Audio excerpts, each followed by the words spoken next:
In this video, I'm going to show you how to do a hypothesis test for the mean in Excel. So our first example, it says a trucking firm suspects that the mean life of a certain tire it uses is less than 35,000 miles. To check the claim, the firm randomly selects and tests 18 of these tires. So right away we know that N is 18, so our degrees of freedom are 17. And from their sample, we have a mean lifetime, so that's X bar, of 34,350, so 34,350 miles, with a standard deviation S of 1,200 miles. At alpha equals 0.05, test the trucking firm's claim. All right, so our hypotheses, we have our H naught and our H sub A.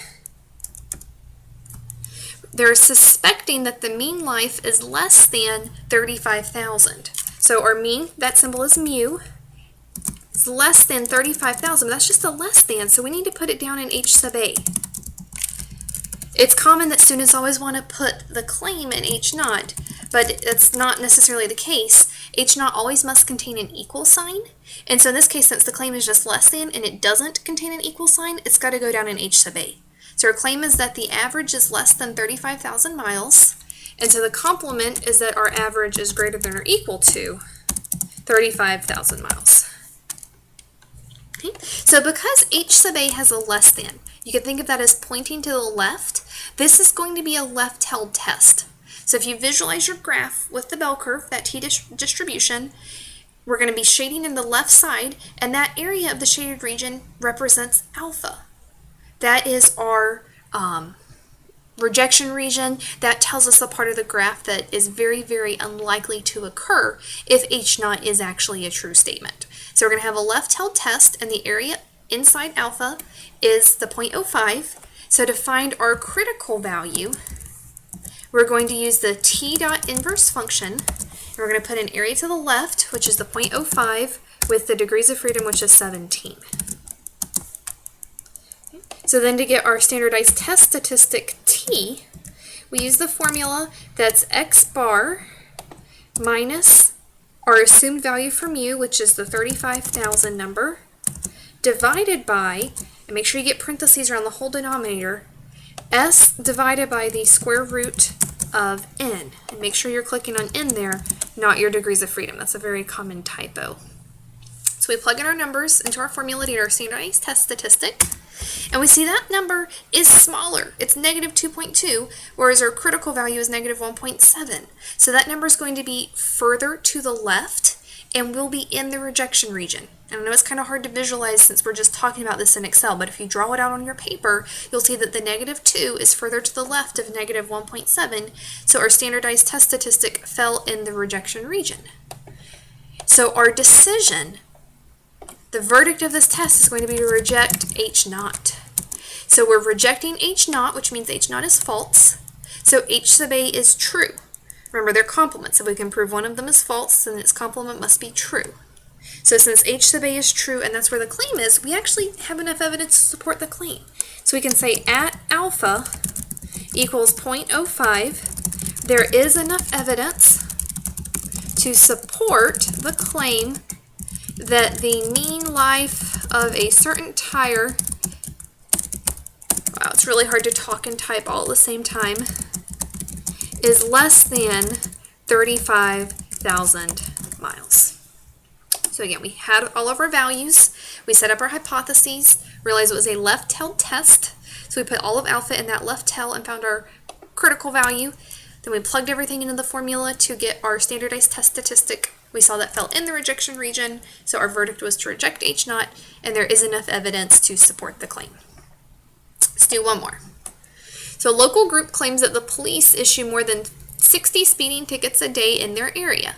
To prove their point, they randomly select 2 weeks. Their research yields the number of tickets issued for each day. The data are listed below. At alpha equals 0.01, test the group's claim. All right, so this is our data. We actually have to calculate some values. So let's get our sample size. I'm just going to count my data. There's a count function in Excel that will tell me how many I have. So we've got 14 data points, which makes sense. There's 2 weeks. So our degrees of freedom are going to be 13. our x bar, which is our sample mean, that's the average of our data. And you can go up to Function Wizard to get all of these functions. I just think it's a tad quicker to type them in if you're comfortable with that. Then our S is our sample standard deviation, so stdev.s of our data. And then let's see, we're told that alpha is 0.01. All right. So now we need our hypotheses, our H naught and our H sub A. So they're claiming that they issue more than 60 speeding tickets a day. So we're claiming that the average number of speeding tickets is greater than 60. And again, that's going to go down in H sub A because it's just a greater than. It's not saying more than or equal to or at least 60, implying that many or more. It's just saying that it's more than 60. So because there's not an equal to sign, it goes in H sub A. So the complement is that mu is less than or equal to 60, and that goes in H naught. All right. So because H sub A is pointing to the right, this is going to be a right-held test. When we go to use our t dot inverse function in Excel, what goes into t dot inverse is the area to the left. So since alpha goes on the right side, we have 0.01 on the right, that means the area to the left is going to be 0.99. So that's what goes into t dot inverse along with our degrees of freedom to get our critical value of 2.65. Then to get our standardized test statistic, we plug into the formula x bar minus the assumed value of mu, which is 60, divided by, parenthesis, s divided by the square root of n to get 0.05. And so we see that that number is actually pretty small. Our cutoff is 2.6, and our standardized statistics only 0.05. So it is not far enough above 60 to be in that critical region. So in this case, let me get my text box up so I can type it out. Since it's not in the rejection region, we are going to fail to reject H naught. So since we're failing to reject H naught, that means we haven't proven that it's false.